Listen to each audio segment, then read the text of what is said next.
Here's another quick tutorial on how to ruin the rest of your life. Step 1. Close your body language. Go throughout life with a closed body language. Slouch your shoulders, keep your head down, don't make eye contact. Don't give anybody the impression that you're someone they can talk to or someone they can trust.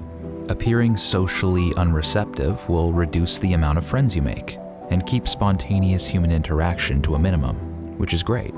Now hopefully everyone can just get out of your way and leave you alone. Step 2. Check your phone. When in doubt, check your phone, even if you don't know why. Always look occupied so you don't have to interact with anybody you're not comfortable interacting with. It could be awkward or unpredictable, so don't risk it. Tickle your brainstem whenever you don't know what to do. Make this your default. Do it so often that you genuinely forget how people are supposed to interact, further solidifying this automatic behavior. Step 3. Be late. Never be early to anything. Always tend to show up right on time or a few minutes late. Don't give anybody the impression that you're prepared, diligent, or have decent time management skills. You don't want to come across as too keen. Plus, being early is awkward. What if you have to talk with somebody you don't really know? Like, what are you going to do? Make a new friend? Anyways, when you do run late or make any kind of mistake in life, you should always make excuses. Always have some sort of half-baked reason why you did a bad thing. Blame something, anything, but yourself. Never own up to your mistakes or try earnestly to correct them. Just cycle through a rotation of excuses and keep track of how recently you've used them. The bottom line is that you should never admit that your wrongdoing is your fault, even when you know it is. Lose track of the last time you apologized. Number 5. Develop an external locus of control. Begin to actually believe that nothing is your fault. Choose to believe that everything in your life happens to you and nothing because of you, that you had no part to play in your misfortune. Doing this will trick your subconscious into relinquishing control of your fortune as well. You'll begin to believe that success will just happen to you.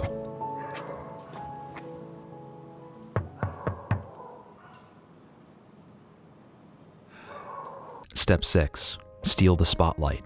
Always find a way to steer the conversation back to yourself. Whatever story you just heard isn't as crazy as that thing that happened to you that one time. Never ask anybody how they're doing.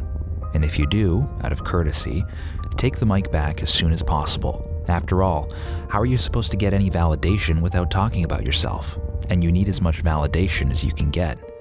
Acting this way around other people will make you so exhausting to be around that you'll find yourself slowly losing friends instead of gaining them. Step 7. Detract. On the off chance that you're not talking about yourself, make sure to talk about others in a negative light, especially if you can find someone else who shares your toxicity. Cackle and sneer at people you don't like. Convince yourself that they should know better. Become so proficient at noticing the flaws in others that it becomes an automatic reflex. Let any celebration or words of affirmation sour in your wake. Serve every compliment on your backhand. Step 8. Shapeshift. Say one thing, do another. Act one way in front of others and another way behind closed doors. Live your life as if you're several different people. Be unpredictable, even to yourself. A chameleon. Whatever you need to be at any given moment. Be so unfamiliar with your own moral standards that you lose any sense of identity. Step 9. Wish. Never surrender yourself to the effort of planning or the humility of prayer. Simply wish for things to be different.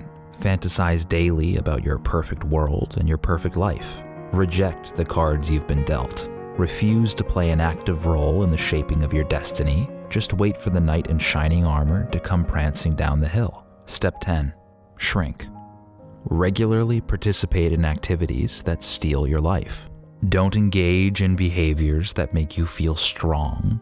Always take the path of least resistance. Convince yourself that what's good for you is bad and what's bad for you is good. Step 11. Despair. Believe that you are unworthy of redemption, that somehow your flaws are unforgivable. Actively reject your own forgiveness. Subscribe to the idea that no matter what you do, you're destined for condemnation. believe that you are fundamentally bad. And since human beings tend to act according to what they believe they are, this will make it much easier to continue doing bad things. It's just who you are. Live your life as if you've been dead for 20 years, and it's already too late to change anything. You had your shot. It's over. Thank you to AG1 for sponsoring this video.